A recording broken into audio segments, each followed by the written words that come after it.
Queridos irmãos e queridas irmãs em Cristo, sejam todos muito bem-vindos a mais uma transmissão do Instituto Vida para Todos. Nós estamos dentro do escopo do livro Exército, Tabernáculo e Boa Terra, lembrando que esse título é provisório, e chegamos à mensagem de número 2, que tem por título Exército e Tabernáculo. A leitura da Bíblia é Salmos 110, versículos de 1 a 3, Êxodo 25, versículos de 1 a 9 e Números, capítulo 9, versículos de 15 até 23. Na primeira mensagem, nós havíamos mencionado que o propósito de Deus para com o homem, ou seja, a missão do homem aqui na terra é se multiplicar e dominar por Deus, dominar a terra por Deus.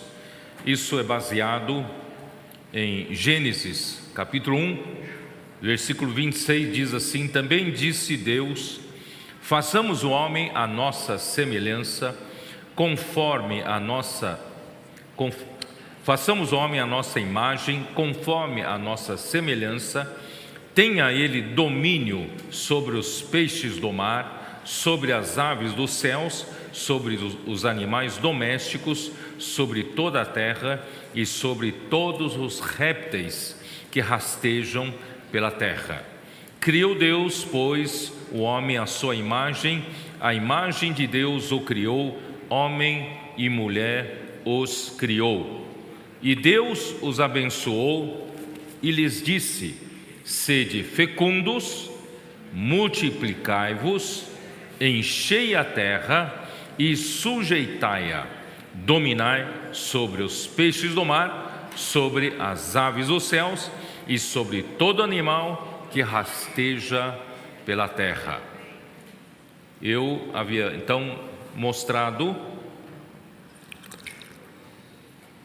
esses dois tópicos que são a missão do homem na terra, que é multiplicar-se e dominar a terra para Deus. E não tive tempo de explicar melhor. Acredito que ficou uma coisa sem entender para alguns, né? Quando eu usei os 5 pães para mostrar a necessidade da multiplicação de vida e os 2 peixes para mostrar a necessidade de domínio de Deus ter o seu reino aqui na terra, né? Que uma coisa tem a ver com outra, muitos talvez ficaram sem entender. Então eu queria, antes de entrar na mensagem de hoje, fazer uma rápida explicação, né? Eu disse que os 5 pães estavam relacionados à vida vegetal, e a vida vegetal visa a multiplicação de vida. Eu li para vocês Evangelho de João, capítulo 12, versículo 24, podemos ler. Seu grão de trigo, né? João 12, 24. Em verdade vos digo, se o grão de trigo caindo na terra não morrer, fica ele só, mas se morrer, produz muito fruto. Então, este aspecto, né, diz o seguinte, que nosso Senhor Jesus Cristo, mesmo que se o homem não tivesse caído em pecado, ainda haveria a necessidade dele se encarnar e ele, como grão de trigo, morrer por nós e produzir muitos grãos, isto é, reproduzir, né, e se multiplicar em muitos grãos. Então, graças a Deus, mesmo que o homem não tivesse pecado, o homem, né, precisaria da vida multiplicadora de Jesus como um grão de trigo, como algo da vida vegetal, que refere-se à multiplicação. E a multiplicação está relacionada com o número 5, 5 pães. E o 5 representa, queridos irmãos, o 4 representa o homem, especialmente, irmãos, o homem, né, com as virtudes humanas elevadas por Cristo. Por isso precisamos da encarnação de Cristo de qualquer jeito, tá? O verbo se tornar carne, homem, e trazer a vida de Deus para nós, que é representado pelo número 1, né, o único Deus. Então nós temos, então, através desse homem, com a humanidade restaurada por Jesus, e com a vida de Deus, nós teremos o quê? A responsabilidade, poderemos arcar com a responsabilidade da multiplicação de vida. Então nós precisamos, de qualquer forma, queridos irmãos, pregar esse evangelho, né? Evangelho do reino tem que ser semeado como semente nos corações das pessoas para a multiplicação, e essa é a nossa responsabilidade como igreja. Tá certo? Então nós temos essa responsabilidade de pregar o evangelho para que a vida de Deus que um dia entrou em nós, e essa vida de Deus, ela é uma vida reprodutora, uma vida multiplicadora, ela quer se espalhar, né, como semente nos corações dos homens. Por isso, irmãos, nós temos essa responsabilidade de pregar o evangelho. Então, graças a Deus, irmãos, hoje a igreja não está restrita dentro de 4 paredes, a igreja está nas ruas, pregando o evangelho, levando essa vida multiplicadora. Mas explicando um pouquinho melhor isso no Jardim do Éden, né? Eu não tive tempo também de falar, no Jardim do Éden, depois que Deus criou o homem à sua imagem e semelhança e lhe deu essa missão, né? Ali diz no capítulo 2 de Gênesis, versículo 9, ali mostra: do solo fez o Senhor Deus brotar toda sorte de árvores agradáveis à vista e boas para alimento, e também a árvore da vida no meio do jardim. Irmãos, esse ponto é muito importante. O homem foi criado à imagem e semelhança de Deus, né? E com um espírito humano capaz de receber Deus, que é o Espírito. E essa árvore da vida que foi colocada no meio do jardim representa Deus. Nosso Deus, Ele deseja dar a sua vida divina ao homem. E o homem foi criado com essa capacidade de receber a vida de Deus no seu espírito. O homem é a única criatura que tem essa capacidade.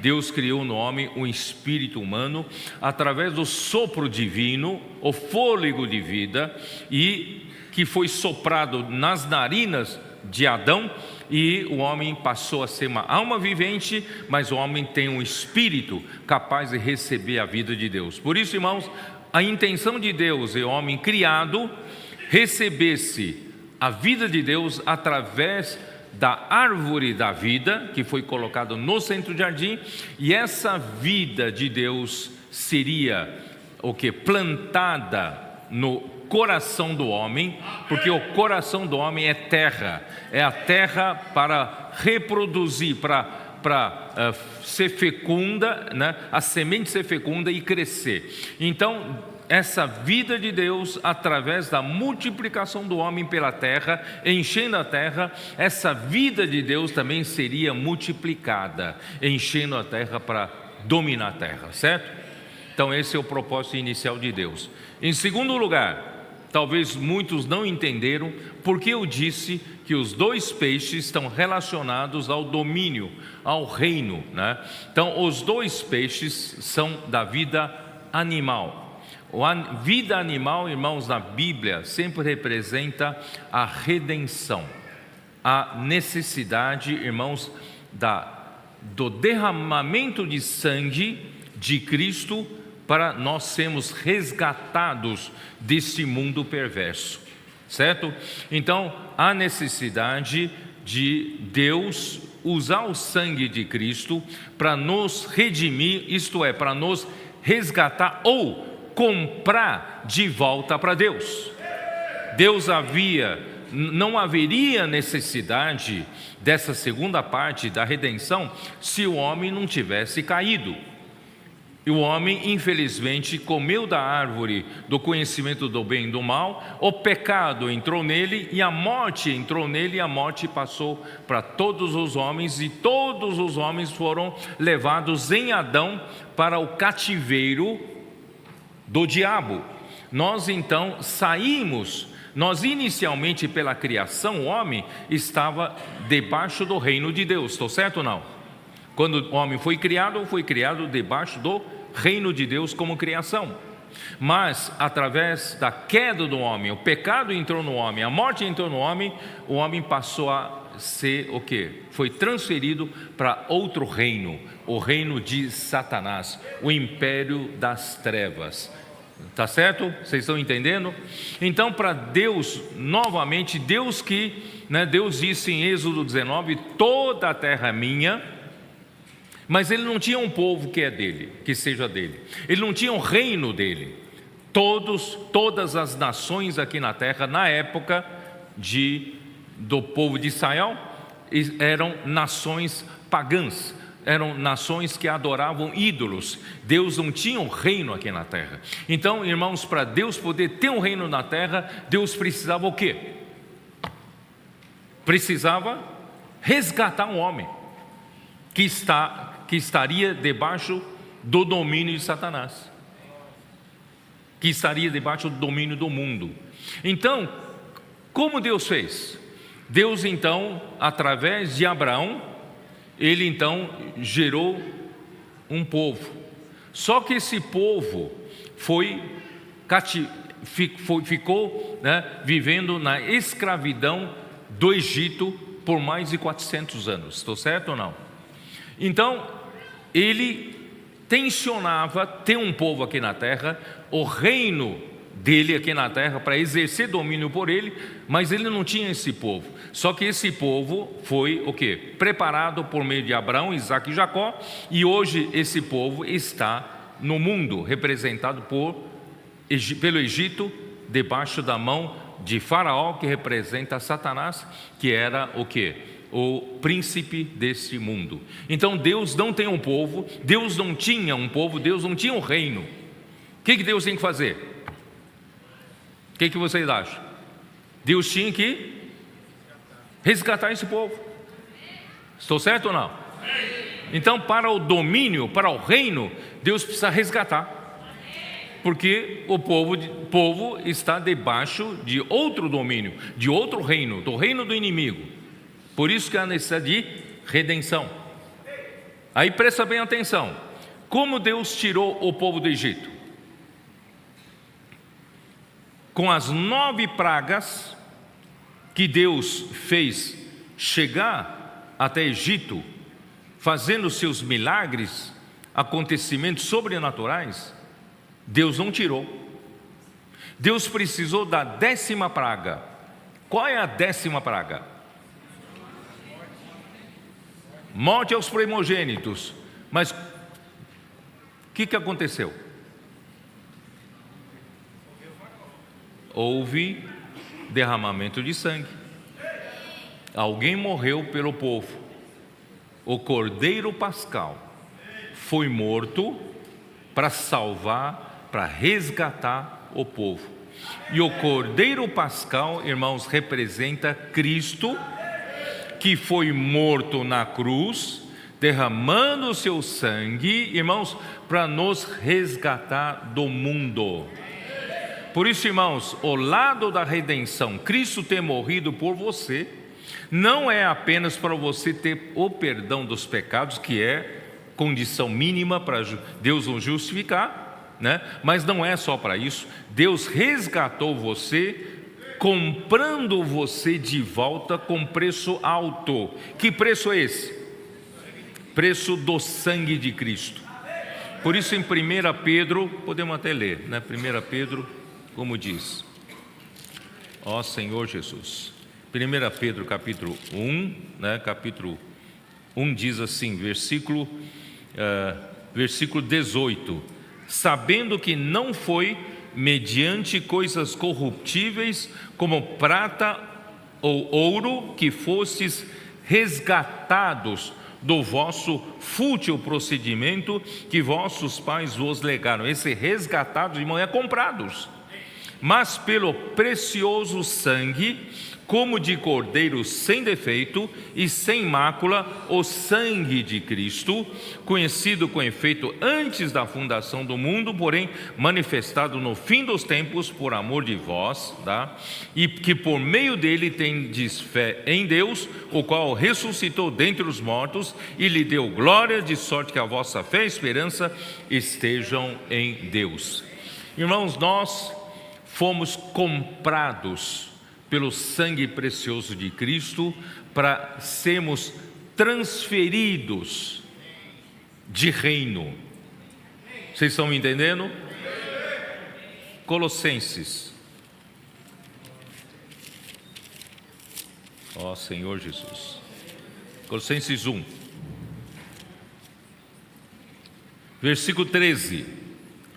Ele vos libertou do império das trevas, do reino das trevas, e vos transportou para o reino do Filho do seu amor, no qual temos a redenção, a remissão dos pecados. Então, a redenção, queridos irmãos, visa tirar você de um reino e colocar você no reino de Deus. Estão entendendo?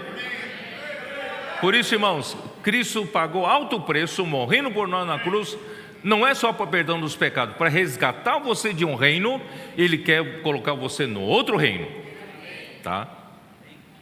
Apocalipse 5.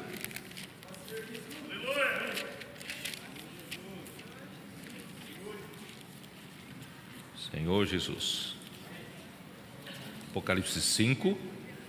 Versículo 9: e entoava um novo cântico, dizendo: digno és de tomar o livro e de abrir-lhe os selos, porque foste morto, e com seu sangue, presta bem atenção, Jesus Cristo foi morto, e com seu sangue, tá? Aqui diz, compraste para Deus. Nós somos comprados. Por isso, irmão, nós não somos mais de nós mesmos. Nós somos comprados, tá, para Deus, os que procedem de toda tribo, língua, povo e nação.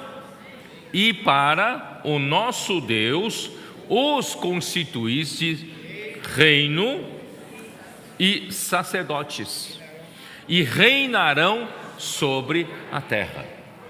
Agora vocês estão convencidos de que a redenção, que é representada por esses dois peixes, né?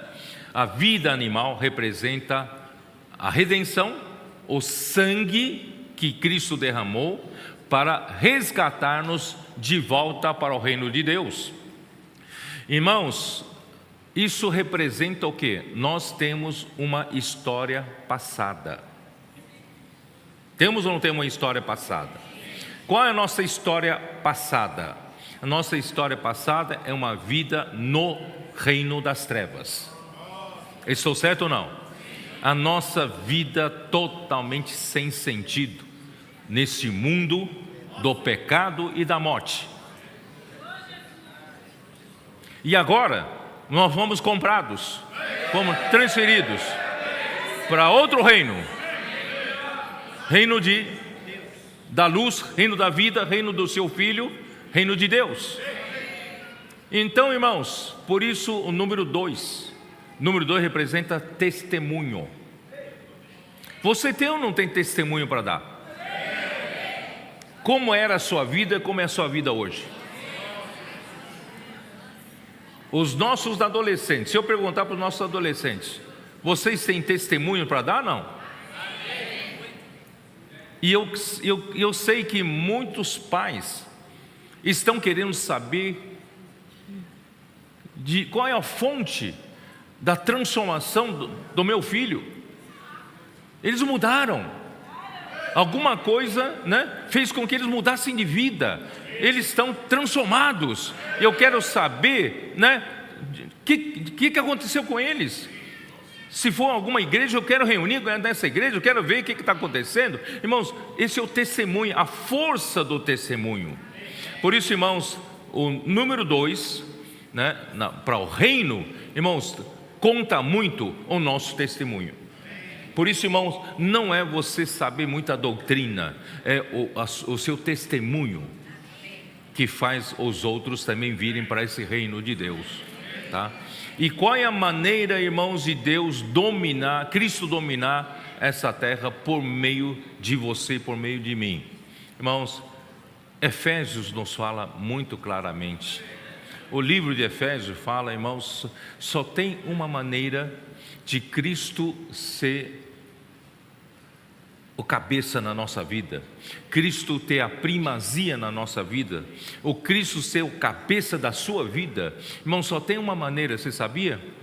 De Deus conseguir fazer a vontade de encabeçar Cristo sobre todas as coisas, primeiramente na igreja. Só tem um jeito, irmãos, é Cristo nos encher como graça. Acho que nunca passou pela sua cabeça, não é isso? Esse método de Deus. Deus, o verbo, a palavra se fez carne. João capítulo 1, versículo 14. A palavra se fez carne e habitou entre nós, cheio de graça e verdade. E nós vimos a glória como glória do unigênito do Pai, não é isso? Então quando o nosso Senhor Jesus se encarnou no homem, o objetivo dele, irmãos, é trazer a graça para o homem. Irmãos, essa graça flui como um rio. Flui como um rio. Por isso que Isaías 55 fala: vem e beber de graça, né? Vem beber. Quem tem sede, não precisa pagar preço não, venha beber. Então, irmãos, essa é a graça. Então Deus, através de Cristo, quer nos encher como o rio da graça. E quando Ele nos encher, irmãos, Ele vai nos encher com toda a verdade, toda a realidade. Nós, quando vivíamos no pecado e na morte, irmão, nós éramos um vazio só. Nós não tínhamos nenhuma consistência, nenhuma verdade, só tinha mentira dentro de nós. Então, graças a Deus, então Cristo veio como a graça, está nos enchendo, até nos encher da própria verdade, própria realidade de Deus. Vocês estão entendendo o que Cristo está fazendo? Quando Ele nos encher com toda a realidade de Deus, Ele encabeça a nossa vida, ou não? Ele é quem manda, ou não? Porque Ele encheu você. Todas as partes da sua vida, Ele encheu a sua emoção, a sua mente e a sua vontade. Por isso, irmãos, a igreja é a plenitude daquele que a tudo enche em todas as coisas. Você já percebeu que o livro de Efésios fala muito do encher? Acho que você nunca percebeu. Encher. Encher com o quê? Encher com Cristo. Vocês não acreditam? Tá bom, então vamos lá. Efésios. Ó Senhor Jesus. É que eu estou correndo um pouco para poder entrar na mensagem, né? Mas essa parte tinha que explicar, porque senão fica, né, vocês ficam meio no ar, né? Então vamos lá. Então Efésios capítulo 1 mostra, versículos 9 e 10, mostra que a vontade de Deus, irmãos, é que Cristo seja o cabeça sobre todas as coisas. Esse mundo foi arruinado com a rebelião de Satanás e com a queda do homem, né? E Satanás estabeleceu o seu reino aqui. Então Deus quer restaurar, né, a terra. Deus quer colocar de volta Cristo como cabeça sobre todas as coisas, também tanto as do céu como as da terra. Mas para isso Ele vai usar a igreja para isso. O que Ele vai usar? Versículo 22. E pôs todas as coisas debaixo dos pés, e para ser o cabeça sobre todas as coisas, o deu à igreja. Você entendeu esse versículo? Não? Então Cristo, Deus deseja que Cristo seja o cabeça sobre todas as coisas, todas. Mas para que isso aconteça, Deus então deu Cristo primeiramente para a igreja.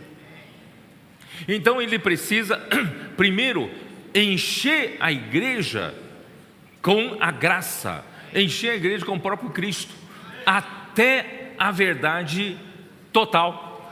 Não sei se vocês estão me entendendo. Então, Ele deseja encher a igreja primeiro. Encher a igreja até o quê? Até que a igreja seja a plenitude dEle. Sabe o que é plenitude? Plenitude é estar cheio até o topo. Então Cristo, Deus deseja encher você, encher eu, né? encher os membros do corpo de Cristo até a plenitude. Aí a igreja será a plenitude daquele que a tudo enche em todas as coisas. Está no versículo 23, não é invenção minha não, tá? A igreja, a qual é o seu corpo, a plenitude daquele que a tudo enche em todas as coisas. Então, o ministério, irmão, de Jesus, de Cristo, é encher todas as coisas. Então, primeiro, Ele precisa encher você. Por isso, irmãos, qual é a maneira? Capítulo 3 de Efésios. E assim habite, versículo 17, e assim habite Cristo em vosso coração, pela fé, estando vós arraigados e alicerçados em amor. Ele precisa encher você, a sua mente, a sua emoção, a sua vontade. Ele precisa encher você, né? Para quê? Para que você possa compreender, juntamente com todos os santos, qual é a largura, comprimento, altura e profundidade de Cristo. Você tem a compreensão da dimensão de Cristo e conhecer o amor de Cristo, que excede todo entendimento. Você já é levado para outra esfera. Mas qual o objetivo disso? Para que sejais tomados de toda a plenitude de Deus. Deus deseja, irmãos, encher você com a graça por meio de Cristo. Ele quer encher você com a sua graça, encher até o quê? Até a realidade total, até a verdade total, né? Que é a plenitude de Deus. Aí, antes de vir para cá, na oração, eu mostrei para os irmãos um versículo aqui em Efésios. Talvez tenha passado batido na sua vida, toda a sua vida de leitura bíblica, talvez você nunca tenha percebido. Eu vou mostrar para você. Capítulo 4 de Efésios, né? Versículo 8 diz assim: por isso diz, quando Ele, Cristo, subiu às alturas, levou cativo o cativeiro e concedeu dons aos homens. Ora, que quer dizer que subiu, senão que também havia descido até as regiões inferiores da terra? O que quer dizer isso? Cristo, irmãos, para nos resgatar, Ele teve de morrer, não teve? Quando Ele morreu, derramou seu sangue para a nossa redenção, Ele foi levado para as regiões inferiores da terra. Estou certo ou não? Aí Deus o ressuscitou dentre os mortos, com seu poder supremo, né? E o fez assentar-se nos lugares celestiais, acima de todo principado, potestade, não é isso? Domínio, poder, está à direita de Deus. Estou certo?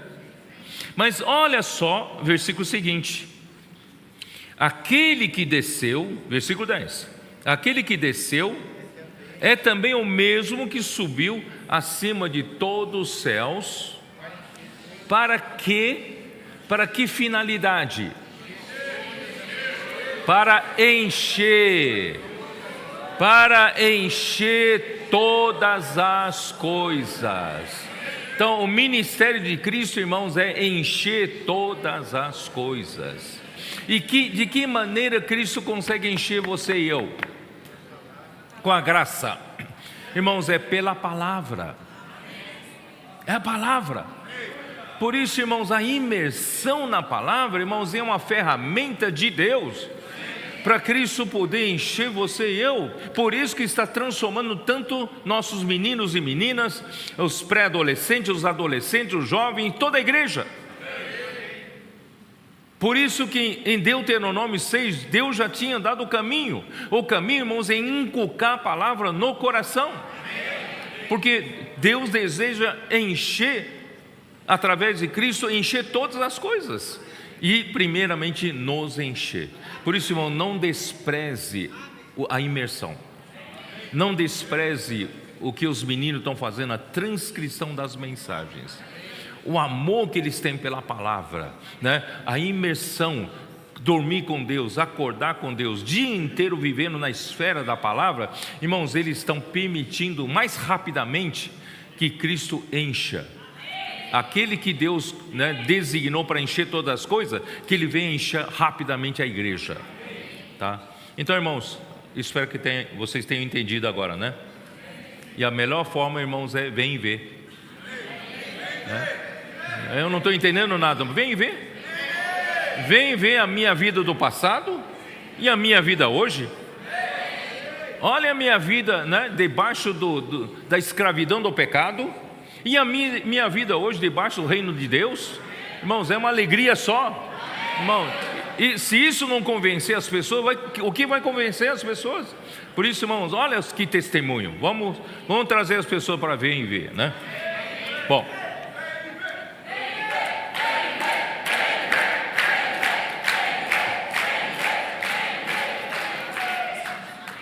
agora eu preciso entrar na mensagem, que na verdade é a sequência.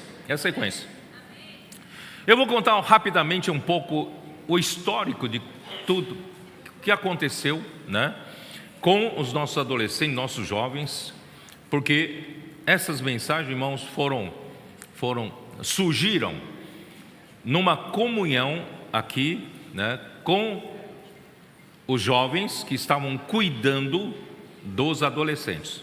E nós chamamos de capitães de tropas, tá? Porque Deus, né, na última conferência da geração santa, né, nós vimos que Deus realmente preparou uma geração de adolescentes como tropas. Porque Salmo 110, versículo 3 fala dos exércitos de jovens santos que estariam se formando para trazer Cristo de volta, para fazer Cristo reinar. Irmãos, Deus de fato está formando isso. E na última conferência de adolescentes nós falamos que Deus preparou as tropas aqui prontas para lutar pelo reino.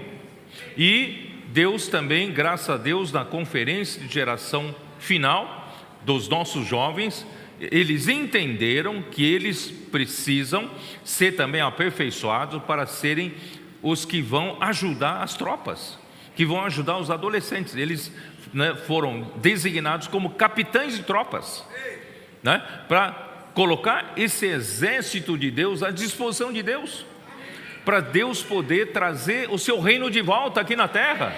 Irmãos, é para isso que serve o exército, certo? Lutar pelo reino. Então, irmãos, tudo começou, irmãos, no ano de 2020, quando o Senhor nos abriu Salmo 110. Vamos lá. Salmo 110. Salmo 110, ele começa dizendo assim: disse o Senhor ao meu Senhor, assenta-te à minha direita. Deus já o exaltou Cristo, e está hoje assentado à direita de Deus, até que eu ponha os teus inimigos debaixo dos teus pés, né? Deus Pai disse para o Filho, Cristo: fica aqui, eu vou colocar os teus inimigos debaixo dos seus pés. Aí como o Senhor vai fazer isso? Você vai usar a igreja para isso. Versículo 2: o Senhor enviará de Sião o cetro do seu poder, dizendo: domina entre os teus inimigos. Quer dizer, de onde vem o cetro do poder para Cristo dominar? Vem de Sião. Que é Sião? Sião, irmãos, é a parte forte da igreja. Por que eu digo forte? Porque é representado por fortaleza de Davi. É uma fortaleza que defende o reino de Davi. É uma fortaleza, irmão, que luta pelo reino. Então, irmãos, o Senhor tem na sua igreja muitos membros espalhados aí pelo mundo todo, muitos membros. Mas, irmãos, nem todos os membros estão em Sião lutando pelo reino. Então, pelo menos, o Sião precisa de um grupo de pessoas, irmãos, que tenham sido, né, despertadas para a luta por esse reino. Então, esses nós chamamos de Sião, que lutam pelo reino. Então, de Sião virá o cetro do poder para Cristo reinar sobre todas as coisas. Então, como vai acontecer isso? Versículo 3: apresentar-se-á voluntariamente o teu povo no dia do teu poder, com santos ornamentos, como orvalho emergindo da aurora, serão os teus jovens, né? Então, irmãos, eu vou ler na outra versão King James atualizada, que ficou mais clara para nós. Diz assim: teu povo se apresentará generoso no dia da convocação. Irmão, que dia é esse da convocação? É o dia em que o Senhor convocou os últimos trabalhadores, ou os trabalhadores da última hora. Agora o Senhor quer encerrar essa era. Ele não pode mais esperar. Ele quer finalizar, né, e trazer o reino de Cristo de volta aqui. Então ele precisa o quê? Ele precisa que a igreja seja despertada. Então, graças a Deus, irmãos, a igreja foi despertada. Então o povo de Deus se apresentou generoso no dia da convocação. Aí, irmão, nos montes santos, mais numerosos do que gotas de orvalho no seio da aurora, ali fala: tu terás teus exércitos de jovens santos. Quem falou isso? É o pai falando para o filho. O pai prometeu dar ao filho, né, que daria o reino para o filho. Isso está em Salmos capítulo 2, nós vimos isso, né? Pede-me, ele disse, pai disse ao filho, pede-me e eu te darei as nações por possessão, por herança, e as extremidades da terra por possessão. Quer dizer, o pai falou, pede-me que eu vou te dar, e o filho certamente pediu. E aí o pai falou assim, então eu vou te dar, sabe, a igreja em Sião vai estar o quê? Pronta, vai se apresentar generosamente para essa luta. Mas não só isso, eu vou te dar como presente, Deus Pai falando para o filho, eu vou te dar como bônus. Os muito jovens, adolescentes, crianças vão aparecer do nada como as gotas do orvalho no seio da aurora. A aurora significa o quê? O início do alvorecer, do amanhecer. Irmãos, Cristo está vindo, o amanhecer está chegando, né? Amanhã está chegando. Então, irmão, nem todos percebem isso, mas nós temos a palavra profética que nos avisa, está chegando. E a prova disso, irmãos, é que estão caindo como gotas do orvalho, sabe? E aqui na terra, de repente, irmãos, os nossos jovens, nossos adolescentes, nossas crianças, irmãos, não tem mais gosto pelas coisas do mundo. Eles estão caindo como gotas do orvalho, irmãos, se apresentando para o Senhor, né? Eles estão amando a palavra do Senhor, estão fazendo imersão na palavra, estão fazendo transcrição na palavra, estão vivendo na casa de adolescentes a 1000 por hora. O que está acontecendo, irmão? Esse é o presente que o pai deu para o filho.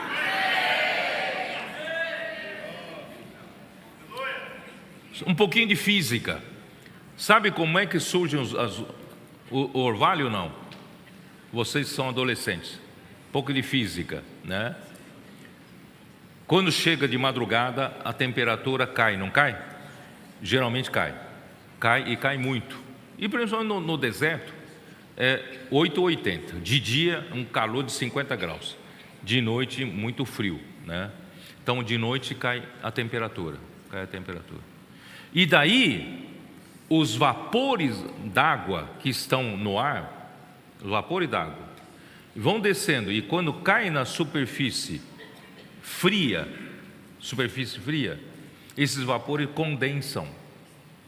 Vocês já viram a condensação do ar? Por exemplo, você está com ar muito frio dentro do carro, né? E de repente cai algum vapor d'água e fica condensando ali do lado de fora, né, do vidro. Irmãos, isso é condensação, né? São os vapores d'água caindo sobre superfície fria e começam a condensar em gotas de orvalho, tá? Então esse é o processo, né, do orvalho. Então, graças ao Senhor, irmãos, hoje na noite, né, fria, graças a Deus nós temos o quê? As gotas de orvalho entre nós, né? E o Senhor está nos abençoando com isso. E as gotas do orvalho, irmão, representam a bênção que vem do céu, tá? Vou mostrar para vocês em Gênesis 27, 28, quando Isaac abençoou a Jacó, pensando ser o primogênito, né? Foi enganado, né? 27, 28, e a sua bênção, tá, inclui o orvalho, tá? Então aqui diz assim, versículo 28: Deus te dê do orvalho do céu e da exuberância da terra e fartura de trigo e de mosto, tá? Então a segunda parte é a bênção da terra. Quando Deus nos abençoar, irmão, nós temos essa bênção da terra. Mas orvalho representa a bênção do céu. Então ninguém consegue fabricar orvalho, só Deus é capaz de mandar. Por isso, irmãos, esse fenômeno dos adolescentes, pré-adolescentes, crianças, não está acontecendo entre nós, irmãos, só Deus pode fazer isso. Nenhum homem tem a capacidade de fazer isso, tá?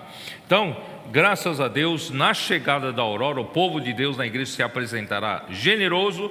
Porém, o mais extraordinário é que Deus prometeu dar a Cristo exército de jovens santos mais numerosos do que as gotas de orvalho. Irmãos, de lá para cá, eu estou lendo aqui o que eu preparei, de lá para cá muitos pré-adolescentes e adolescentes realmente caíram do céu, literalmente, sem nenhuma explicação lógica, amantes da palavra, dedicados em fazer a imersão na palavra e a transcrição das mensagens, têm prazer em sair às ruas para orar pelas pessoas e para pregar o evangelho do reino. Até o momento em que o esboço dessa mensagem foi escrito, tá? Já havia mais de 270 casas de adolescentes em diversos continentes da terra. Mais de 270 casas de adolescentes. Se você multiplicar isso, cada casa de adolescente, em média, tenha 20 adolescentes, já me falaram que a média seria 25. Mas se tivesse 20, irmãos, são 270, já são 5.400 adolescentes que de repente apareceram do nada. Uma parte, claro, já estava na igreja, mas não estava empenhado não na vida da igreja. Mas de repente o Senhor nos deu de acréscimo, irmãos, menos de um ano, certo? Isso tudo aconteceu nesse ano, né? 5.000, para não dizer, se multiplicar por 25, vai dar mais de 6.000 a 7.000, né? Adolescente que o Senhor acrescentou na sua igreja. Irmãos, isso é ou não é milagre de Deus, né? Por isso nós entendemos, irmãos, que isso foi confirmação da promessa que o Pai fez ao Filho quando constituiu Cristo o seu rei sobre o monte Sião. Bom, para vocês não ficarem sem entender, vamos abrir a nossa Bíblia em Salmos 2, vai. Eu queria pular essa parte, mas vamos dar uma olhada. Satanás, ele domina esse mundo, ele domina os reinos desse mundo, ele domina sobre as nações, não sei se você sabe, tá? E a tendência dele é levar as nações, os reinos desse mundo, a se rebelarem contra Deus e contra o seu ungido Cristo, tá? Então o versículo 1 diz assim: por que se enfurecem os gentios aqui são as nações, e os povos imaginam coisas vãs. Os reis da terra se levantam e os príncipes conspiram contra o Senhor e contra o seu ungido, dizendo: rompamos os seus laços, e sacudamos de nós as suas algemas. Quer dizer, os reinos dessa terra, instigados por Satanás, não querem mais ter nenhum vínculo com Deus. Eles querem estar livres, libertos de qualquer laço com Deus, qualquer tipo de ligação com Deus, para eles fazerem o que bem entenderem. Esse é o rumo que os reinos deste mundo estão tomando. Versículo 4 diz: ri-se aquele que habita nos céus, o Senhor zomba deles. Na sua ira, a seu tempo, lhes há de falar, e no seu furor os confundirá. Deus disse, Deus Pai, eu, porém, constituí o meu rei sobre o meu santo monte Sião. Quem ele constituiu? A quem ele constituiu? Ele constituiu seu filho Cristo. Porque Lúcifer pensou que era ele, porque ele era o mais capaz dentre as criaturas que haviam sido criadas quando ele foi criado, Então ele achava que era ele, mas quando ele soube que não era ele, ele se revoltou contra Deus, Então, eu, porém, constituí meu rei sobre o meu santo monte Sião, proclamarei o decreto do Senhor. Ele me disse: tu és meu filho, e eu hoje te gerei. Aqui mostra que o Filho de Deus se fez carne, se tornou um homem, Jesus, e em ressurreição Deus o fez o quê? Filho primogênito de Deus, E pede-me, esse é o versículo que eu me referi: pede-me e eu te darei as nações por herança e as extremidades da terra por possessão. O pai disse para o filho: pede que eu vou te dar. E o pai deu, o filho pediu, e com vara de ferro as regerás e as despedaçarás como um vaso de oleiro. O que quer dizer isso? Deus, filho, o pai falou para o filho pediu. Então hoje, irmãos, filho deu esse exército que está se formando. Esse é o exército. Por isso, irmãos, em 2017 percebemos que havia necessidade de fazer a inclusão de cooperadores mais jovens para auxiliarem na obra do Senhor.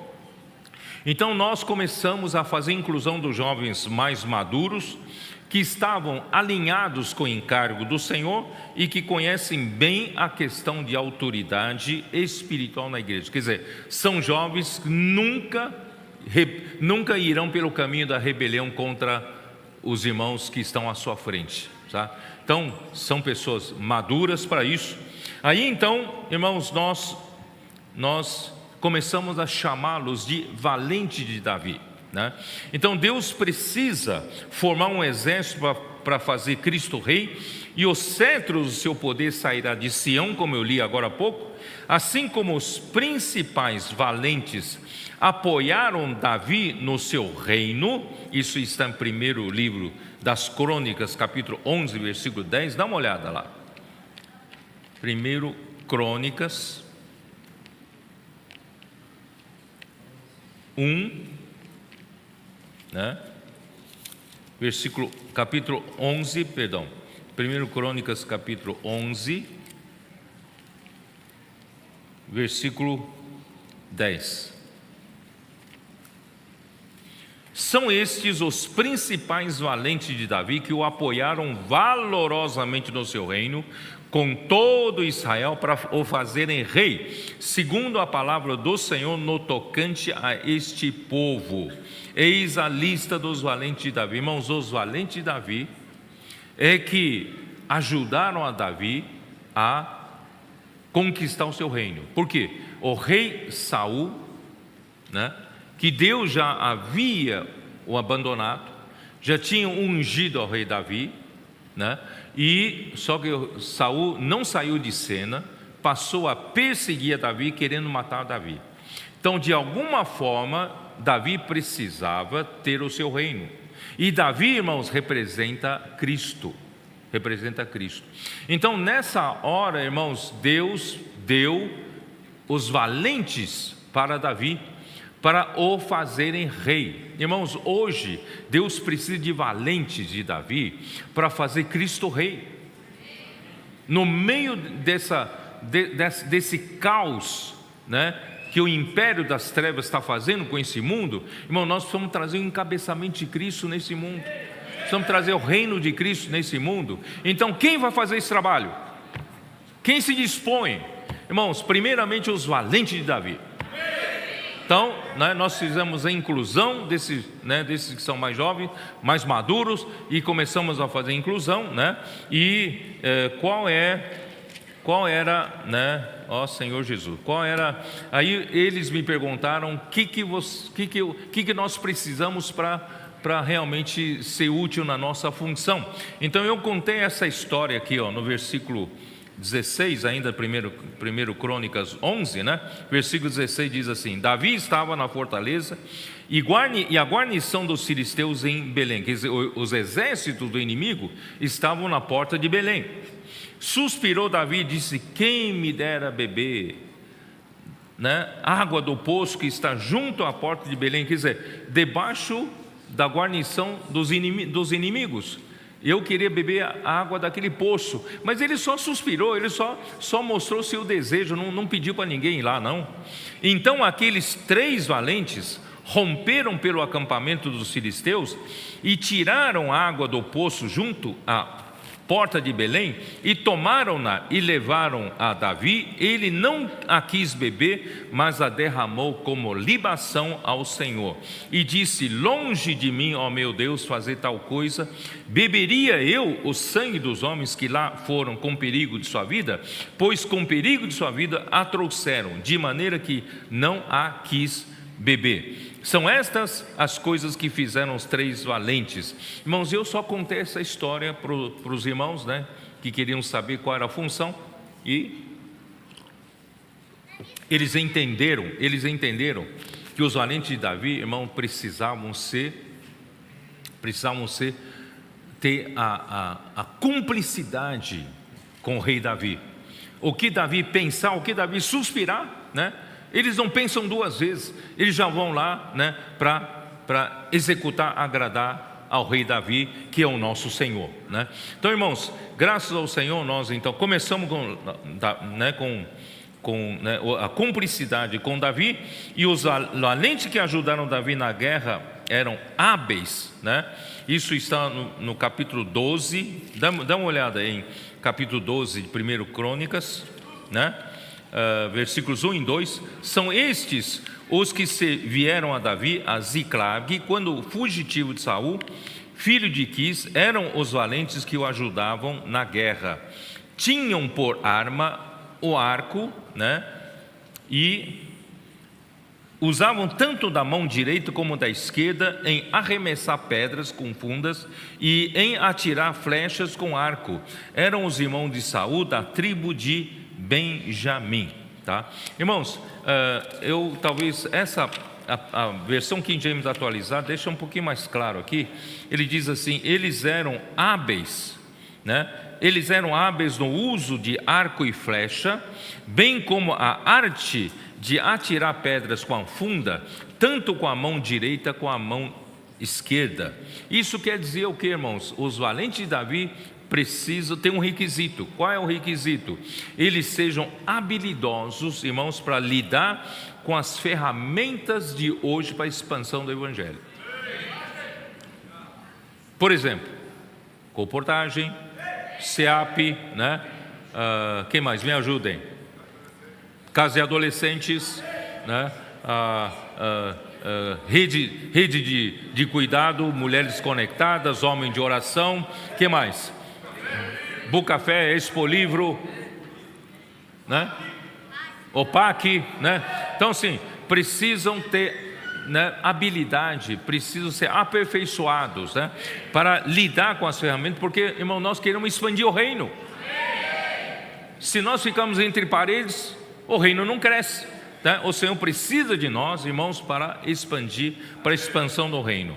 Aí, irmãos, capítulo 12 ainda, versículo 8: dos gaditas passaram-se para Davi a fortaleza do deserto, homens valentes, homens de guerra, para pelejar, armado de escudo e lança.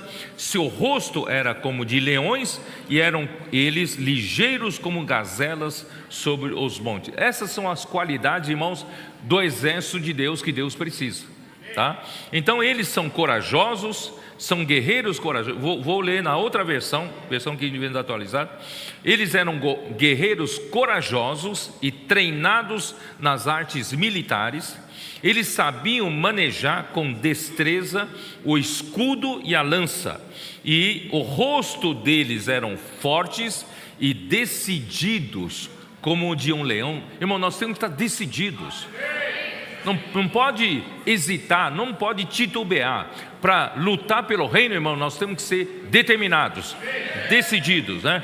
E como um de leão, eles eram tão ágeis como as mais rápidas corças galopando sobre os montes, tá? E versículo 14: esses, os filhos de Gade, foram capitães do exército. O menor valia por 100 homens e o maior valia por 1000 homens, né? Irmãos, o Senhor, quando nos capacita, irmãos, Ele nos capacita mesmo, né? E também, irmão, versículo 18: então entrou o Espírito em Amazai, cabeça de 30, disse: nós somos teus, ó Davi, e contigo estamos, ó filho de Jessé. Paz seja contigo, e paz seja com os que te ajudam, porque o teu Deus te ajuda. Davi os recebeu e os fez capitães de tropas. Irmão, foi assim, irmãos, que o Senhor juntou as tropas que eram adolescentes com os capitães de tropas, irmãos, que são nossos jovens. Quando falo nossos jovens, não necessariamente jovem, tão jovem, né? Então, até, irmão, muitos adultos aqui são esses jovens. Nós somos esses capitães deles, cuidar deles, é isso. Por isso, irmãos, aí, né?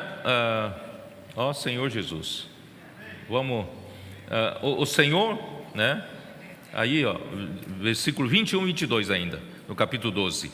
Esses ajudaram Davi contra aquela tropa, porque todos eles eram homens valentes e capitães no exército, porque naquele tempo, dia a dia, vinham a Davi para o ajudar, até que se fez um grande exército, como o exército de Deus. Irmão, Deus precisa hoje do exército de Deus, para trazer o reino de Deus de volta.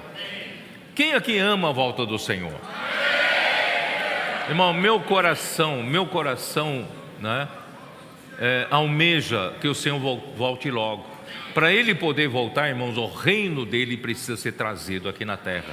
E quem vai lutar pelo reino, irmãos, é esse exército. Nós queremos trazer o Senhor de volta, né? Então o Senhor nos deu tropas e valentes, destemidos, cheios do Espírito, obedientes à palavra, e nos deu capitães para comandar as tropas na luta pelo reino. Muito bem. Agora eu vou entrar, né? Vamos abrir a nossa Bíblia em Números, o livro de Números, capítulo 1. Números, capítulo 1. Senhor Jesus.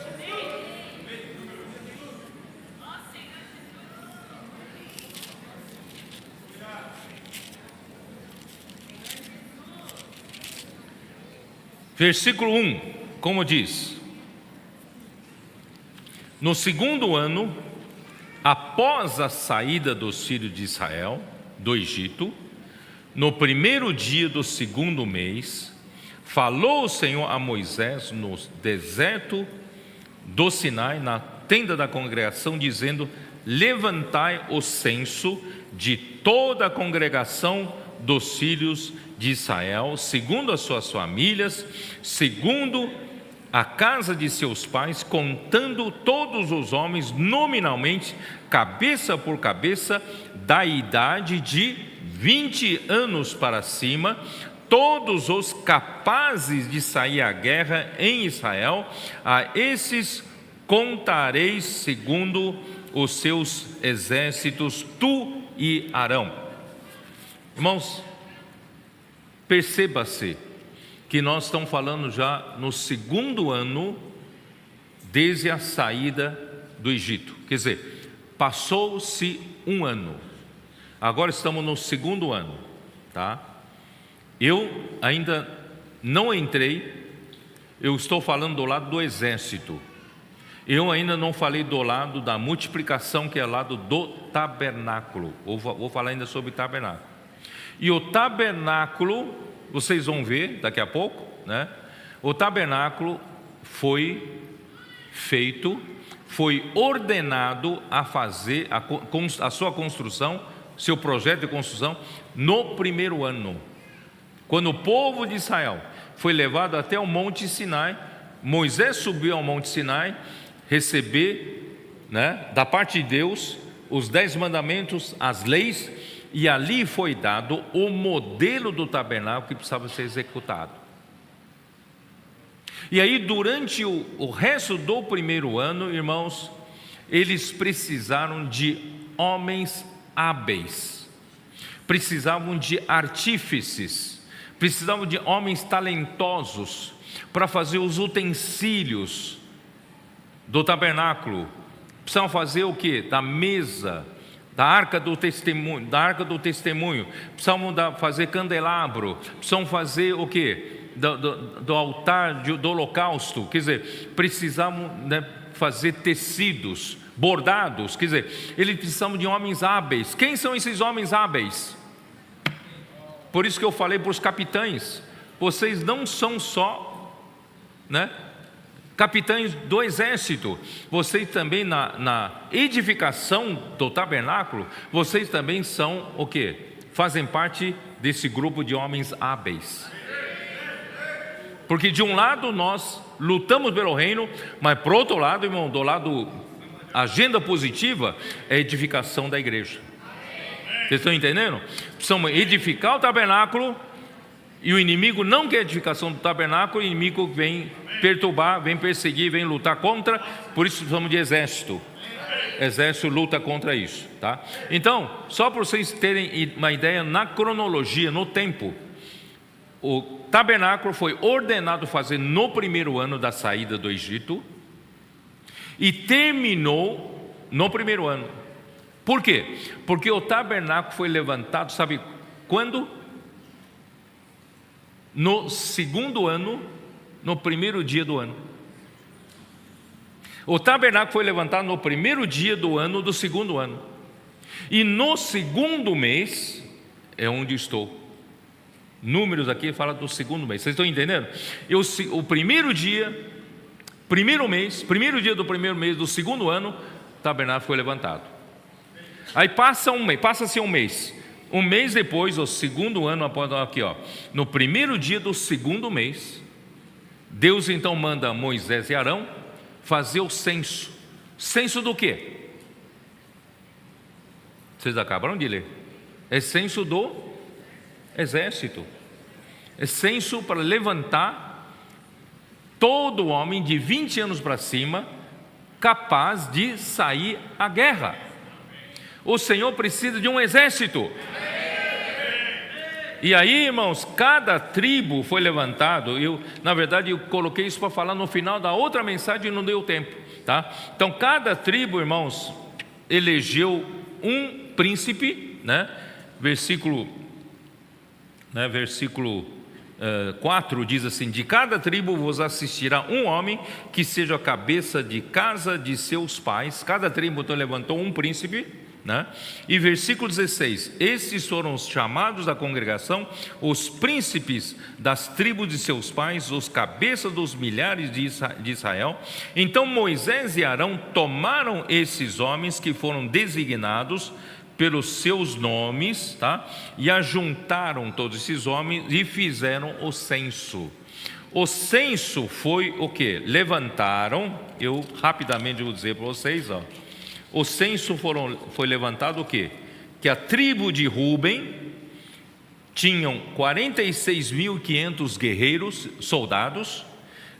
Simeão tinha 56.300 homens de guerra. Gade tinha 45.650 homens de guerra, Judá tinha 74.600 homens de guerra, Issacar 54.400 homens de guerra, Zebulon 57.400 homens de guerra, Efraim, faz parte de José. José foi dividido em duas tribos, José Efraim 40.500, José Manassés 32.200, Benjamim 35.400, Dan 62.700, Azé 41.500, Naftali 53.400. Ao todo, Israel contava com 603.550 homens de guerra. Você foi incluído no censo ou não? Deus quer incluir você no censo desses capazes de sair à guerra, né? Irmãos, que coisa maravilhosa. A gente nunca pensou, irmão, o povo de Deus, o povo de Israel era um exército. Era ou não era? Já pensou andar no meio do deserto, irmãos, se eles não tivessem um exército e não fossem um exército? Irmãos, eles iam ser destruídos pelo caminho, né? Então, graças a Deus, eles eram um exército para lutar pelo reino de Deus. Porque pela primeira vez, irmãos, em toda a terra havia uma nação que era santa. Havia um reino que era o reino de Deus, tá? Então, precisava desse exército. Bom, muito bem. Então, irmãos, ó Senhor Jesus.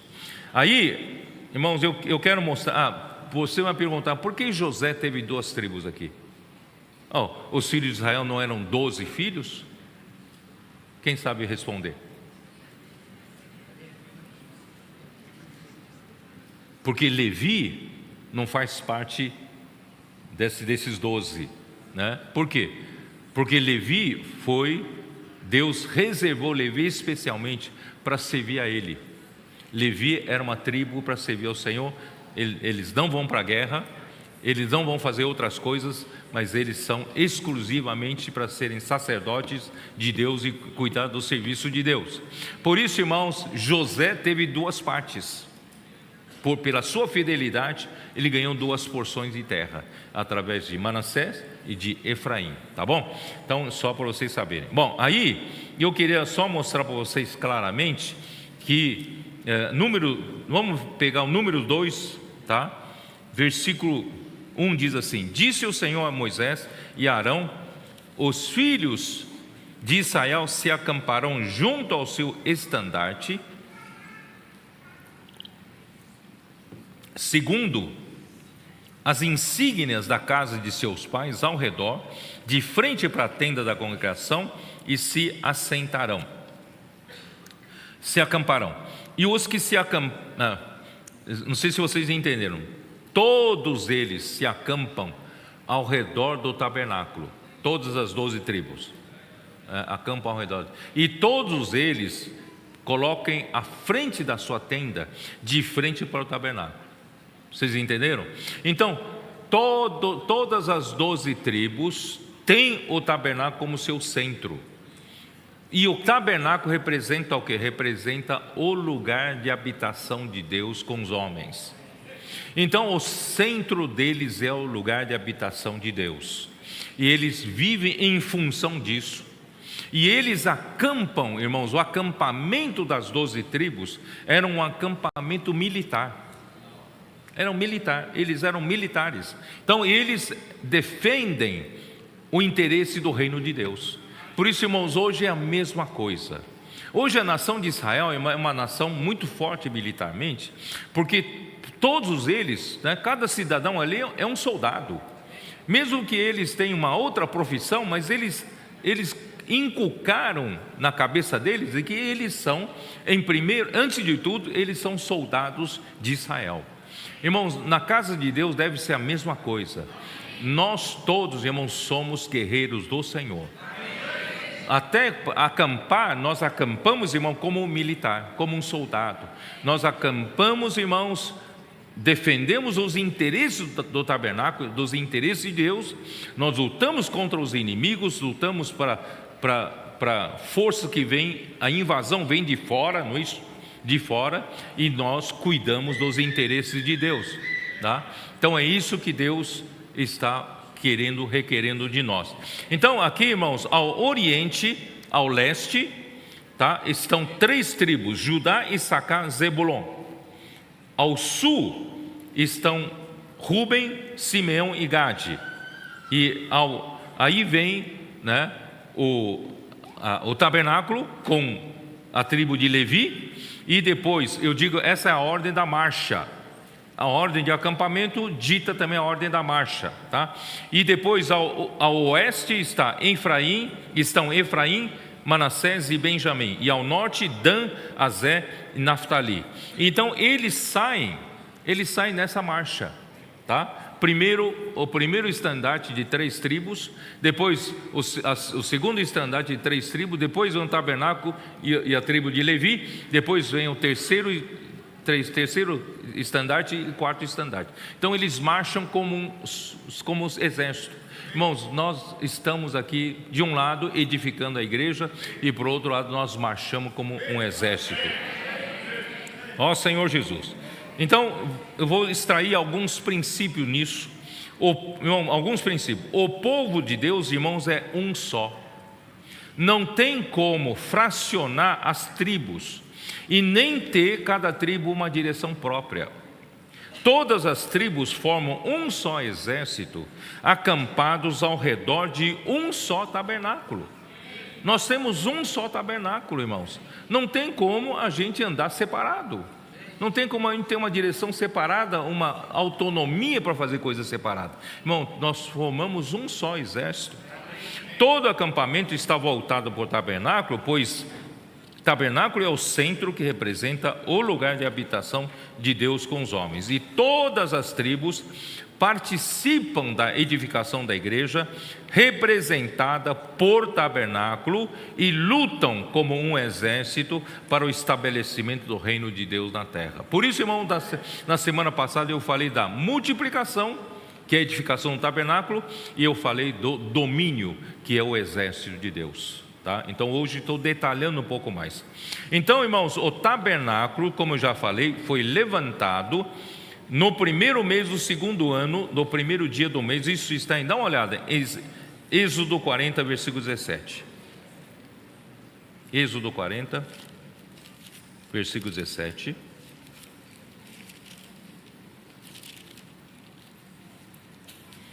Versículo 16 diz assim: e tudo fez Moisés, segundo o Senhor lhe havia ordenado, assim se fez. Irmãos, não se edifica a igreja, nem no exército de Deus faz o que o homem quer. Tudo é de acordo com o que Deus mostrou para o Moisés no monte. Tudo que Deus ordenou a Moisés, irmãos, a igreja tem que executar. Não tem essa de, eu vou fazer segundo a minha opinião, minha vontade, aqui nós vamos fazer diferente. Não tem como. Irmãos, tudo é feito segundo o que Deus mostrou para Moisés, né? E o tabernáculo, irmão, então foi levantado. Eu li aqui, não? Onde eu estou? Versículo 17, né? No primeiro mês do 2º ano, no primeiro dia do mês, se levantou o tabernáculo. Vocês entenderam? Então, o tabernáculo foi revelado e foi preparado no primeiro ano. E no 2º ano, no primeiro dia, o tabernáculo já estava lá.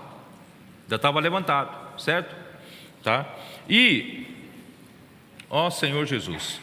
E aí o que aconteceu? E a nuvem, né, versículo 34. Então a nuvem cobriu a tenda da congregação e a glória do Senhor encheu o tabernáculo.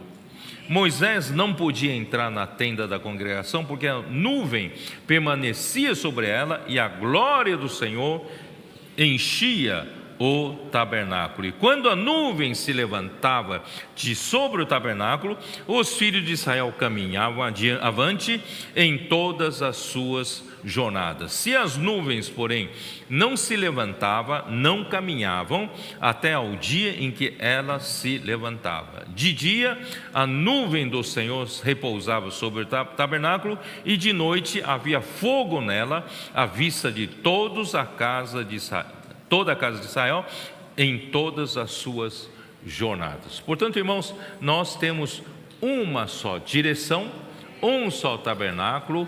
A nuvem é que dita as regras, não é o homem Moisés, mas é a nuvem, é o Senhor que ordena, traz a ordem, e nós todos, irmãos, as 12 tribos seguem essa ordem.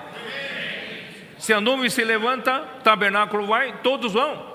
Quando a nuvem repousa, todos se acampam, todos repousam, todos param. Irmãos, a nossa direção é dada pela nuvem, a nossa direção é dada pelo Senhor. Irmãos, por isso que eu usei Números capítulo 9 para mostrar para vocês. Irmãos, ali, né, o povo marchavam quando a nuvem levantava, quando Deus dava ordem por meio de Moisés, e também quando a nuvem parava, e todos paravam. Irmãos, todas as 12 tribos seguem na mesma direção. Essa é a proteção, né, de todas as 12 tribos. E assim, irmãos, o tabernáculo foi levantado no primeiro dia do primeiro mês. Deus deu a ordem a Moisés fazer o censo no primeiro dia do segundo mês, certo? Do segundo mês. E o exército de Deus, deixa eu ver se eu acho aqui. O exército, deixa eu ver aqui, ó. Eu já li isso, né?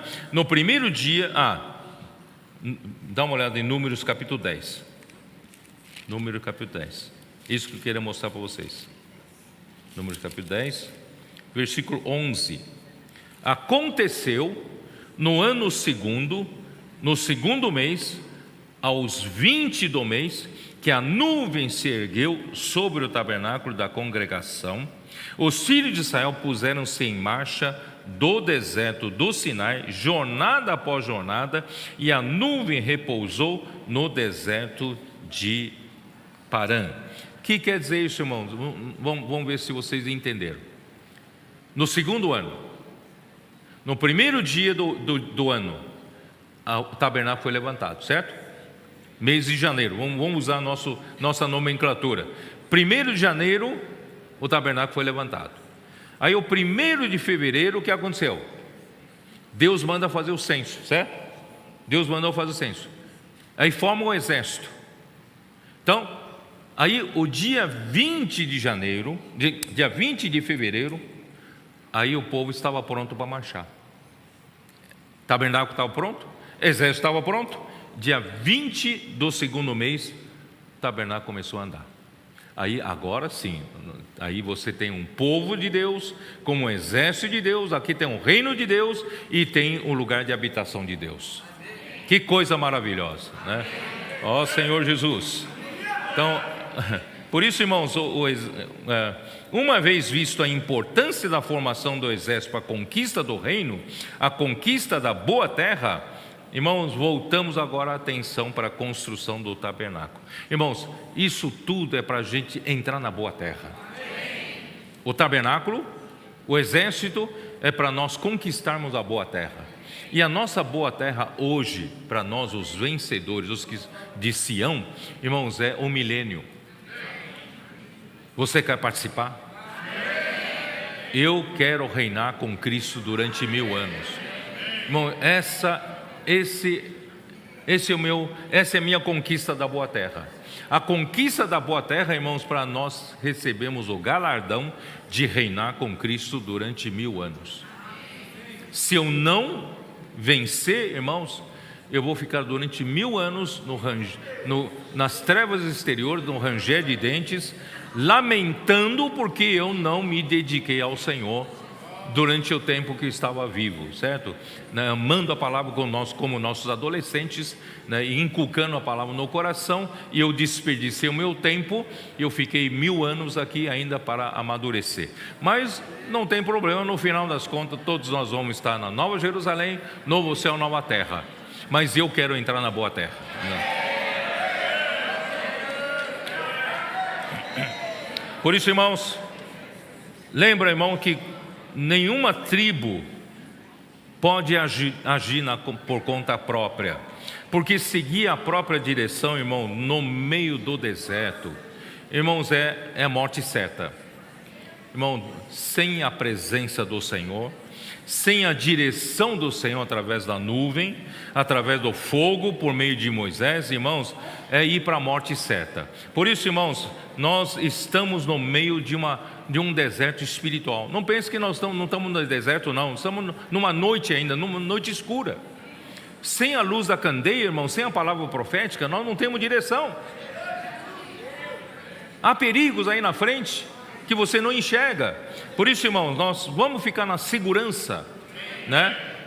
Dentro do povo de Deus, vamos marchar juntos, né? Ó Senhor Jesus. Bom, acho que ainda tem um tempo para falar rapidamente. Vamos lá. Êxodo 24. Êxodo 24. Falar um pouco do tabernáculo, porque na mensagem que entrar nós vamos falar quase que totalmente do tabernáculo, né? Êxodo 24, versículo 16 a 18 diz o seguinte, acho que eu já li, né? Isso que eu já li. Moisés, né, subiu ao Monte Sinai e lá permaneceu 40 dias e 40 noites. Ali Deus revelou o modelo do tabernáculo com todos os detalhes da construção. Capítulo 25, né, versículo 9. Né? Versículo 8, esse versículo 8 é muito importante. O que é um tabernáculo, irmãos? Versículo 8: e me farão um santuário para que eu possa habitar no meio deles, segundo tudo o que eu te mostrar, para modelo do tabernáculo e para modelo de todos os seus móveis, assim mesmo o fareis. Você tem que fazer tudo segundo o modelo que eu te mostrar. Moisés, você não tem liberdade de fazer o que você quer. Você tem que fazer tudo de acordo com o que eu te mostrar, todos os detalhes. Irmãos, esse é o caminho do Senhor. Irmão, o caminho do Senhor, em termos da palavra, em termos de execução da palavra, irmão, nós não temos liberdade de fazer o que nós queremos. Nós não queremos voltar para o tempo de Juízes, em que não havia rei e cada um fazia o que bem entendia. E o povo era toda hora, né, vinha um ataque dos filisteus e o povo era despojado. Por isso, irmão, vamos viver na segurança da palavra, né? Por isso, irmãos, que a palavra diz? Falou: me farão um santuário para que eu possa habitar no meio deles. Irmão, o tabernáculo é o santuário de Deus, para Deus habitar no meio do povo de Deus. É por isso que no último versículo de Efésios capítulo 2, dê uma olhada, o que fala lá? O que Deus quer fazer no Novo Testamento? Hein? O que Deus quer fazer? Ó Senhor Jesus. Versículo 20 fala assim: edificado sobre o fundamento dos apóstolos e profetas, sendo ele mesmo Cristo Jesus a pedra angular, no qual todo edifício bem ajustado cresce para o santuário dedicado ao Senhor. Irmãos, é um santuário dedicado ao Senhor. A edificação da igreja visa, né, edificarmos um santuário dedicado ao Senhor, no qual também vós juntamente estáis sendo edificados. Para quê? Para habitação de Deus no Espírito. Irmãos, esse é o significado do tabernáculo, é o significado da edificação da igreja, a finalidade da edificação da igreja, né? Por isso, irmãos, o homem não tem liberdade de introduzir suas ideias na edificação do lugar da habitação de Deus. Tem que ser exatamente tudo o que o Senhor revelar aos seus santos apóstolos e profetas. Isso está em Efésios 3, 2 a 5. Paulo não tinha liberdade de falar o que ele queria, ele tinha que falar segundo a revelação do mistério que ele havia recebido, né? Então o tabernáculo, irmãos, é um santuário para Deus habitar no meio do seu povo.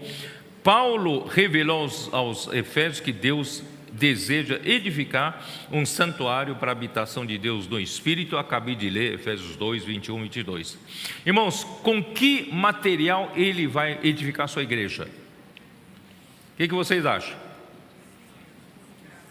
Com que material? Êxodo 25, versículo de 1 a 7, ali ó.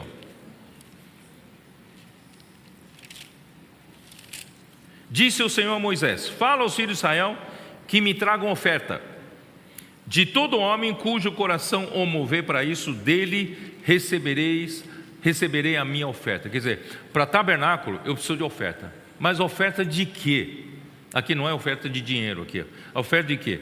Esta é a oferta que dele recebereis: ouro e prata e bronze, estofa azul, púrpura, carmesim, linho fino, pelos de cabra, pele de carneiro, tinta de vermelho, peles finas, madeira de acácia, azeite para a luz, especiarias para óleo de unção e para incenso aromático, pedra de ônix, pedra de engaste para a estola sacerdotal e para o peitoral, né?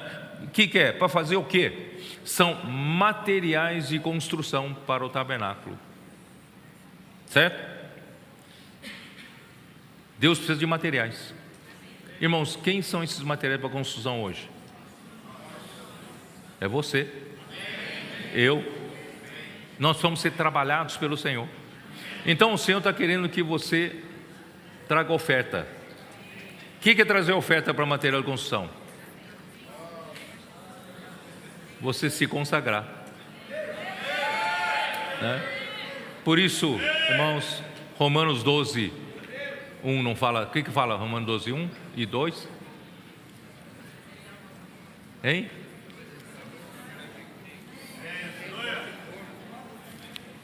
Apresenteis vossos corpos por sacrifício vivo, santo e agradável a Deus, que é o vosso serviço mais racional. O que é, irmãos? Né? Versículo 1: rogo-vos, pois, irmãos, pelas misericórdias de Deus, que apresenteis o vosso corpo por sacrifício vivo, santo e agradável a Deus, que é o vosso serviço mais racional. Que é apresentar seu corpo para servir ao Senhor. Claro, servindo ao Senhor, irmão, nós vamos sendo transformados, nós vamos sendo aperfeiçoados, não é isso? Os elementos naturais vão saindo de nós, os elementos de Deus vão sendo constituídos em nós, e cada vez mais, irmão, nós vamos virando materiais adequados para a construção. Estou claro ou não? Então, irmão, você é um material de construção. Então, quando aqui fala traga oferta, traga você mesmo. Vamos nos consagrar ao Senhor?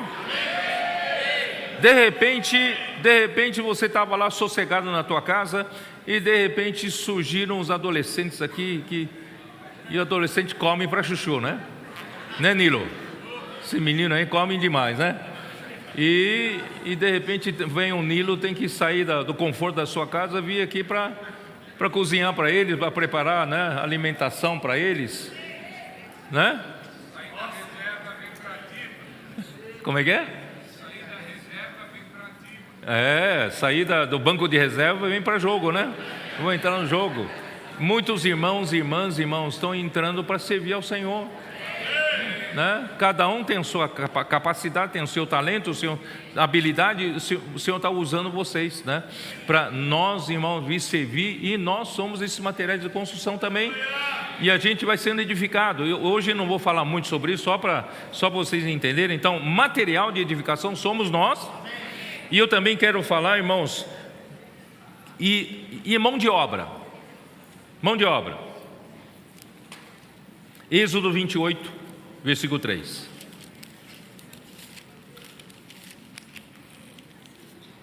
Falarás também a todos os homens hábeis a quem enchi do espírito de sabedoria, que façam vestes para Arão, para consagrá-lo, para que me ministrem ofício sacerdotal. Irmão, o Senhor precisa de material de construção, o Senhor também precisa de homens que sabem manusear o material de construção, e homens hábeis. Por isso que eu falei aquele dia para os capitães: vocês capitães não vão lidar com tropas, vocês vão aproveitar essa disponibilidade que tem para ter habilidade de edificar a igreja. Irmão, todos nós precisamos ser materiais de construção para a edificação da igreja, também ter habilidade, irmãos, para lidar com material de construção, para edificar. Irmão, vocês sabem que para edificar a igreja não é fácil, precisa de sabedoria, precisa da graça, é ou não é? Não servir da maneira natural, né? O Senhor vai nos aperfeiçoando. Precisamos de habilidade, precisamos de talentos, nós precisamos de artífices. Quem é artífice aqui, né? Precisamos de pessoas que sabem lidar com coisas, tem talento especial. Quem sabe trabalhar com ouro, trabalhar com prata, com bronze. Quem sabe trabalhar com pedras, sabe fazer engaste de pedras. Quem sabe fazer isso? Quem sabe lidar com tecidos, quem sabe lidar com bordados. Irmãos, cada coisa. Quem sabe lidar com marcenaria, fazer, né, mesa de madeira, tabernáculo. Irmãos, Deus precisa de homens habilidosos. Deus precisa de você, tá? Então vamos, né? Mas não a sua habilidade natural. Assim como Moisés, irmãos, ele foi educado em toda a ciência dos egípcios, ele era poderoso em palavras e obras. Isso está em Atos capítulo 7, tá? Moisés era super capacitado, ele frequentou a melhor faculdade da época, que é do Egito, certo? Mas aos 40 anos ele julgou capaz de tirar esse povo do Egito, dessa injustiça toda. Mas ele teve que sair fugido, não é isso? Matou um egípcio, teve que sair fugido. Ficou 40 anos sem função, só criando, né, gado para o seu sogro. 40 anos no deserto midian. Aí Deus então em Êxodo capítulo 3 o chama. E quando chama, ele viu o quê? Uma chama em cima de uma sarça. E a sarça não se queimava. Então ele, irmãos, isso representa o quê? Deus quer usar ele, mas a sua capacidade seria só como um suporte. E Deus mesmo é o poder para fazer a obra de Deus. Então, Deus precisa. Então, vou aproveitar e falar para os nossos adolescentes. Eu não estou dizendo para vocês, tá? Vocês não precisam estudar, né? Basta amanhã fazer comportagem, está tudo bem, não. Enquanto vocês tiverem oportunidade de estudar, vocês devem estudar, fazer o melhor possível. Vocês precisam adquirir as melhores notas. Vocês precisam aprender toda habilidade possível, tá? Vocês precisam conhecer toda a ciência, tá? Precisam adquirir, estudar, se esmerar, tá bom? E essa capacidade precisa passar pela morte. A capacidade da forma natural, Deus não pode usar. Porque você usar a sua capacidade natural, Deus não consegue usar a capacidade dele, que é muito superior à sua. Então Deus quer usar a sua capacidade meramente como um suporte, tá? Mas se você não tiver essa capacidade, depois de passar pela morte e ressurreição, Deus não tem como te usar em determinadas habilidades. Por isso, irmãos, Deus precisa das nossas habilidades. Só que tem que morrer e Deus quer usar em ressurreição. Por isso, irmãos, Deus tem dado para você capacidade. Tem ou não tem dado? Você que tem um negócio, você sabe que quem tem um negócio próprio não é fácil não é isso? É fácil você usar dinheiro do seu pai para um negócio e você consumir todo e quebrar. Mas você gastar dinheiro do seu bolso para queimar no seu negócio, você não faz isso, não é isso? Então, irmão, aí você tem que ter habilidade em administração, de gestão, não é isso? De como se lida com receita, entrada, saída, produção, vendas, não é isso? Então, irmãos, Deus dá para cada um, né? Cada um que cada um passou na sua vida. Eu já passei por muita coisa na minha vida, né? Então o Senhor vai me dando essas coisas, e só que deixa morrer. Mas em ressurreição Ele usa, tá? Então hoje que você está pensando, mas eu não estou sendo útil na igreja, estou trabalhando muito. Não pensa assim não, né? O Senhor aproveite toda a situação para você ser capacitado, mas permita que o Senhor faça morrer a sua capacidade. E depois em ressurreição Ele quer usar você na edificação, tá? Então não vou falar muito mais do que isso. Então a chama, né, no fim eu vou cair de novo em 2 Coríntios capítulo 3, versículo 4, né, que Paulo diz assim: a nossa suficiência vem de Deus. Porque por nós mesmos não somos capazes nem de pensar alguma coisa, como se partisse de nós, né? Porque, irmãos, o que ele está lidando, irmãos, é o ministério da nova aliança, que é o ministério do Espírito, né? Para que o poder, né? Capítulo 4, né? 2 Coríntios capítulo 4, versículo 7, para que o poder seja de Deus, não do vaso, num vaso de barro. Irmãos, que o Senhor possa usar cada um de nós, a nossa habilidade, passando pela morte e ressurreição, Deus poder usar para a edificação da igreja.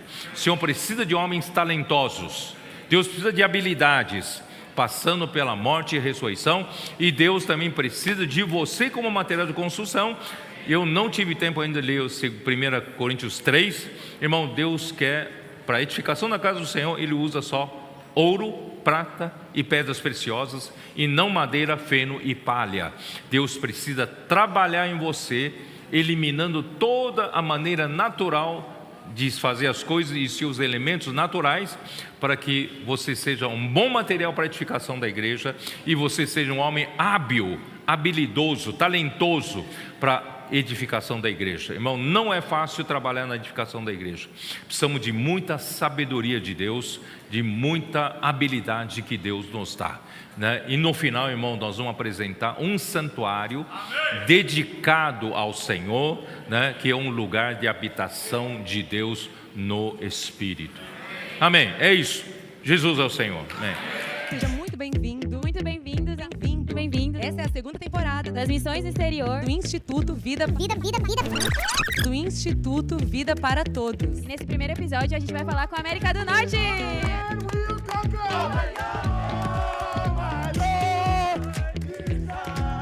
A Europa.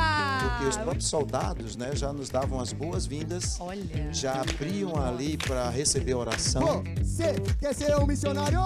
Você quer ser um missionário? Venha para a Europa viver o E o extraordinário. episódio de hoje, gente, é muito especial, porque nós estamos aqui com irmãos inéditos que não estavam presentes no episódio anterior. Os irmãos da América Central e do Caribe. Aleluia! Por primera vez pisar tierra brasileña y estar en una conferencia internacional. Uau! Estar en este lugar, esto es como lo ilustro, como estar en el Valle de la Transfiguración. Estou com a África do Sul! Ó Senhor Jesus, para vocês que estão assistindo, o Senhor também conta com você, né? O Senhor quer voltar? Nós precisamos fazer a nossa parte. Você que está sentindo o coração queimar pela África do Sul, né? Tem muitas formas que você pode cooperar. Claro que você pode e deve já orar, mas você pode ofertar, não só também seus recursos financeiros, oferte a sua vida, o seu Amém. coração.